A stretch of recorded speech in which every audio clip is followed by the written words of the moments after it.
Second stall అయితే మనకి స్టీల్కి సంబంధించి సమ్ ఎక్విప్మెంట్స్ అయితే ఉన్నాయి. ఆ ఎక్విప్మెంట్స్ టూల్స్ ఎక్కడ వాడతారు, అసలు ఎప్పుడు వాడతారు అనేది వాళ్ళ మాటల్లో తెలుసుకుందాము. సో చెప్పండి సార్, ఈ స్టాల్ ఏంటి, ఈ స్టాల్ యొక్క ప్రత్యేకతలు ఏంటి? ఈ స్టాల్ డిఎంఆర్ఎల్ అండి, defence metallurgical research laboratory.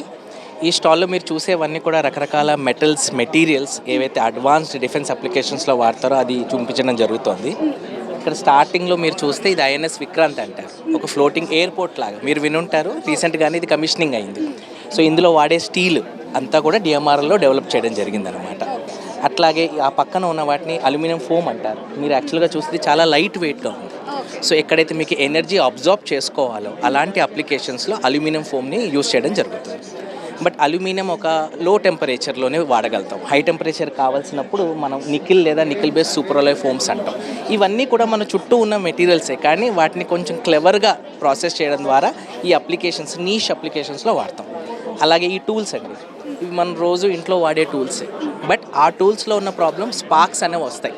Chemical ఇండస్ట్రీస్లోను, oil ఇండస్ట్రీస్లోను, nuclear ఇండస్ట్రీస్లోను ఆ స్పార్క్స్ చాలా ప్రమాదకరం అన్నమాట.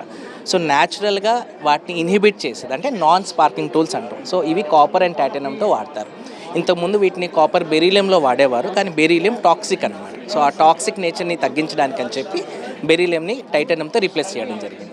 అక్కడ మీరు చూస్తున్నది add on armour for WhAP, wheeled armour platform. మామూలుగా యుద్ధ ట్యాంకులకు వాడే ఆర్మర్, దాంట్లో ప్రత్యేకత ఏంటంటే యాడ్ ఆన్ ఆర్మర్ అనమాట. అంటే మనం సింపుల్గా ఇవాళ రేపు ఛానల్స్ ఒక ఛానలే కావాలి, దాన్ని మనం యాడ్ చేసుకుంటూ ఉంటాం. అలాగే కేవలం ఒక పార్ట్ దగ్గర మనం దాన్ని మాడ్యులర్గా వాడతాం. అది కాంపోజిట్ మెటీరియల్ ద్వారా చేయబడింది. అక్కడ మీరు టైటానియంని చూస్తున్నారు. టైటానియం స్టీల్తో పోలిస్తే కేవలం సగం వెయిట్ ఉంటుంది అక్కడ ఉన్నది. ఆ టైటానియం స్పాంజ్ భారతదేశంలోనే చేయడం జరిగింది. కేవలం 7 దేశాల దగ్గర ఆ టెక్నాలజీ ఉంది, అందులో భారతదేశం ఒకటి. ఆ టైటానియం స్పాంజ్ని వాడి రా మెటీరియల్గా ఆ పక్కనున్న డ్రాప్ లింక్ అండ్ ఈ ఫిన్ రూట్ ఫిట్టింగ్ని వాడడం జరిగింది. ఇది ఆమ్కా ఇంకా తేజస్లో వాడుతూ ఉంటారు.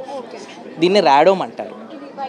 మిజైల్ అప్లికేషన్స్లో స్నోస్కోన్ అప్లికేషన్స్ అండి. బేసిక్గా మిజైల్ ఫ్రంట్ భాగంలో ఎక్కడికి వెళ్ళాలి, ఎంత దూరం వెళ్ళాలి అన్న దాన్ని అంచనా వేయడానికి చాలా ఎలక్ట్రానిక్స్ ఇన్స్ట్రుమెంటేషన్ అన్నది ఉంటుంది. ఆ ఇన్స్ట్రుమెంటేషన్ ఎలక్ట్రానిక్స్ హై టెంపరేచర్లో అంతా పై ఎత్తులో ఉన్నప్పుడు వాటిని సేఫ్ గార్డ్ చేయడానికి మనకు ఒక మెటీరియల్ కావాలి. దాన్ని మనం మెటల్తో కనుక చేస్తే ఆ ట్రాన్స్మిషన్ అన్నది స్మూత్గా జరగదు.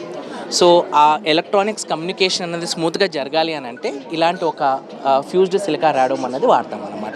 దీన్ని సిఐపి ప్రాసెస్ ద్వారా చేస్తాం. సో ఇలా ఒక్కొక్క అప్లికేషన్ గాను ఎక్కడ ఏది వాడితే మనకు అడ్వాంటేజ్ ఉంటుందో అలా డిఫెన్స్లో ఇవన్నీ వాడడం జరుగుతుంది.